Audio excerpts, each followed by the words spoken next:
Today I'm going to be sharing 10 tips for anti-aging makeup application. These are tips that I use on a regular basis that I have found work the best for me and keep my makeup looking fresh and as youthful as it possibly can. And let me just tell you, the day I'm filming this, I am 58 years old. Hi everyone, welcome back. It's Melissa, and today I'm sharing my favorite anti-aging makeup application tips. These are things that I have discovered through trial and error that have worked for me, and I thought I would share them with you because maybe some of these will work for you. You know, makeup is a very individual thing. What works for me may not always work for you, but I like to share and give it a go and see what works for you. And I think the number one tip I can give you before we head into my top 10 is, as you get older, less is more. I think some people are mistaken, oh, I'm old, I'm going to try and cover this or cover that, and it ends up just accentuating that more. So sometimes you have to embrace your flaws a little bit, but in the long run, you'll look fresher and younger. That's just the brutal truth of that. So my first tip is going to be a foundation tip, and you want to choose a foundation that is lightweight enough but offers you an appropriate amount of coverage for your skin issues. This is a time where maybe you want to go to like a BB or a CC cream because it is just a little bit lighter weight. I think you probably have noticed that when you use like a really heavy full coverage foundation, you're like, oh, this shows every pore, every crease, every wrinkle, everything. So I like to look for a really lightweight foundation. Some of the ones that I have really loved aren't really available anymore, so I don't really want to talk about them too much. I do have some new ones I'm testing out, and I will likely do a second video on that. If you still have this in your stash, this YSL Fusion Ink Foundation is awesome. It's very liquidy and lightweight, but has great coverage. Another one that I really have liked, which sometimes I feel like it's in stock, sometimes I feel like it isn't in stock, and it's the Sephora Spray-On Foundation. If it's not in stock, the Dior one is the same formula. I just like this one because it's less expensive than the Dior Air Flash. Both of these are really excellent lightweight foundations. But if you have a favorite foundation that you love, you can lighten it up by adding a little bit of your day cream to it and mixing it up, or you can add a little bit of a liquid highlighter to kind of cut it a little bit and add a little glow. Those are a few little tips that I have used in the past. Let's move on to concealer. You know, concealer is such a tricky thing. I'm always looking for a concealer that is lightweight but has enough pigment in it to cover what I need it to cover, but isn't gonna like settle into my fine lines and wrinkles. I think my favorite concealer of the moment is the L'Oreal Infallible Pro-Glow Concealer. I even like it a little bit better than the Maybelline Fit Me.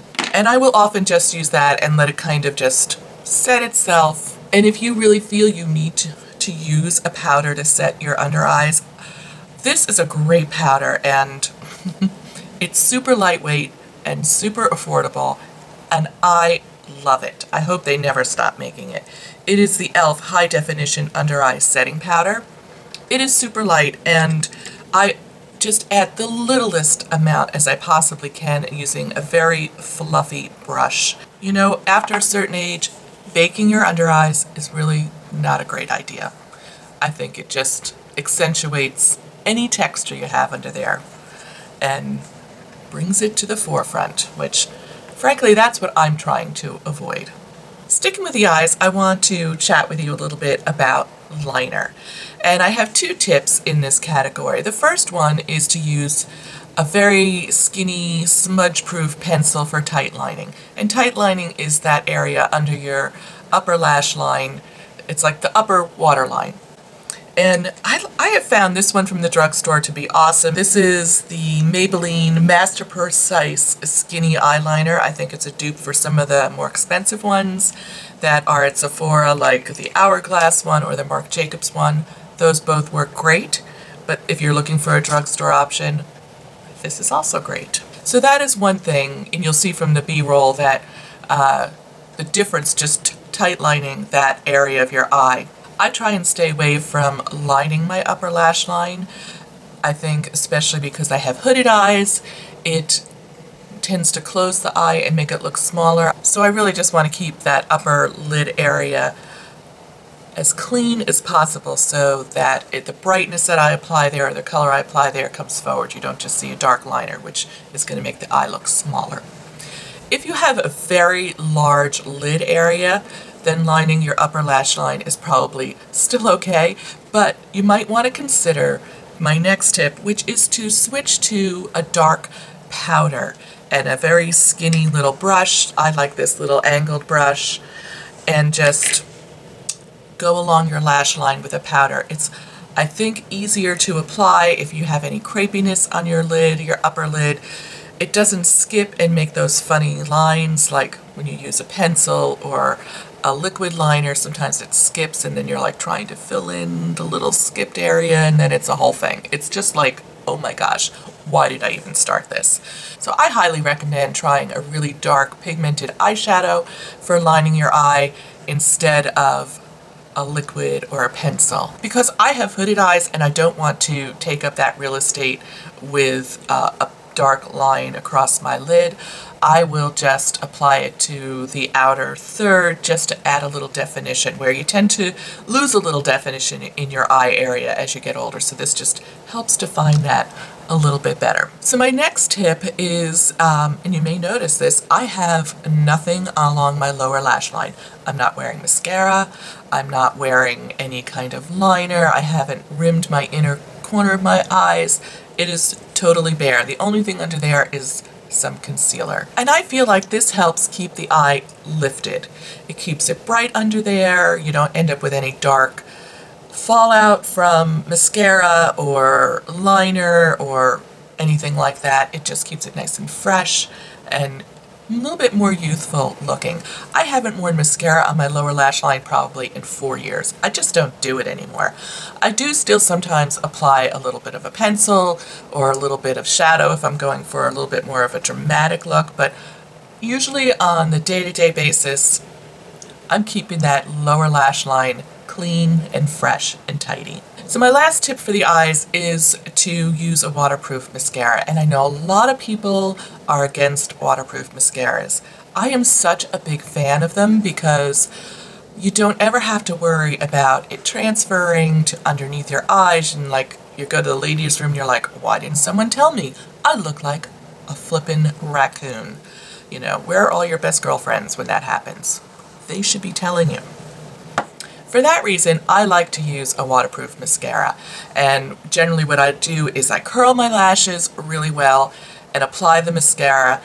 A waterproof mascara is going to hold that curl. It's going to keep those lashes up and a little bit more open, curled as they were when you started the day. My favorite, I talk about this all the time, I'm so sorry, it's the L'Oreal Voluminous Butterfly Waterproof Mascara. It's my holy grail. I have 4 backups. I might get more because I am so afraid they're going to discontinue it and I won't have it anymore. That would be a tragedy. So I know a lot of people are really against waterproof mascaras because they can be hard to remove, they can be hard on your lashes, they can be drying on your lashes, but I have found this really great eye makeup remover. It's the Klorane Waterproof Eye Makeup Remover with soothing cornflower, and it says it strengthens eyelashes. Well, I don't know if it strengthens eyelashes, but I've used it quite a bit, and it is a dual phase product, so you have to give it a good shake before you apply it, but this is awesome. It's not greasy. It doesn't leave you like with that like oil spill in your eyes. You just put it on and it removes all of your mascara beautifully. So I really recommend this. This is a relatively new purchase for me, but it's fantastic. All right, let's talk about blush. Well, let's talk about cheeks. I am not a fan of any kind of bronzing or contouring in my cheek area. I feel it's not as flattering on me as just straight up blush. I think just a lovely sweep of blush is more flattering than having that contour or dark brown in here. It can look muddy. I think it can be I think it can be hard to do as you get older. I like to just keep it fresh with a beautiful blush. And what I try and do is the first couple sweeps I do along the hollows of my cheeks, so that's where the most concentrated color is, and then I blend it up and try and keep it, you know, to this area, not too much here, because you don't want to drag your face down. I basically use my blush almost like a contour. I just deepen it a little bit along here. I do, however, still like to use a highlighter, and I am wearing my favorite one today. This one is from Mercier. It's the Matte Radiance Baked Powder in Highlight 01, and it seems kind of like an oxymoron because it says it's a matte radiance, but there's plenty of glow there, and there's zero glitter in there. So I tend to stick away from glitters unless it's like evening and a really special occasion, then I'll pull out a glittery highlight. But I like this matte highlighter. It does the trick for me. I don't need any other one in my collection. My big tip here is to apply your highlighter to the smoothest part of your face. So you want to like steer clear. If you have some crow's feet over here, crow's feet? If you have crow's feet along the side of your eye, you don't want to bring your highlighter up there. Then it kind of like skips over that deepened area. It just accentuates it. I like to put it closer here to the plumper part of my face and apply it on my cheekbones there, and I think it's beautiful. So my next tip is for your lips, and this is something that I've been doing a lot lately, and I am such a fan of it that I wanted to share it with you guys. I like to use a lip liner instead of a lipstick. I'm kind of moving in that direction. I still own a ton of lipsticks, as you know, and I still wear them. There are a couple advantages to wearing a lip liner. The first one is it's very precise, and if you, as you get older, you kind of lose that sharpness to your lip, your natural lip line, you want to use a lip liner to kind of define it so that this gives you a lot of control that maybe a bullet lipstick wouldn't. So you use this and you obviously are going to get a lot of control. I just outline my lips, I fill in with this, and I find it is matte but not too matte. It's a little waxier consistency so it doesn't migrate off my lips. It comes in a ton of different colors and a ton of different price points. Today I'm using MAC Whirl, which is one of my favorite shades. But you know I'm a huge fan of the Rimmel lip liners. Those work great. The NYX Slide On Glide On lip pencils are supposed to be awesome. I don't own any of those, so if you've tried them, please pass that along. But I really like this. It's long wearing, it stays put, I love it. I usually start off, you know, when I start applying my makeup, I'll put like a little bit of a balm on just to kind of moisten my lips, and I'll just blot it off on the back of my hand if I have any excess, and then apply my lip liner. I love it. So the last tip I want to give you is about your eyebrows. I sometimes look at women my age and their eyebrows are disappearing. They are fading away, they're getting a lot of gray in them, lost some of their intense pigment. I personally like to tint my eyebrows. I don't really like the feel of any heavy products on my brows, so I generally tint my brows, and I'll include a link to my brow tinting tutorial. It's a couple years old, but it works. It's the same thing I use today.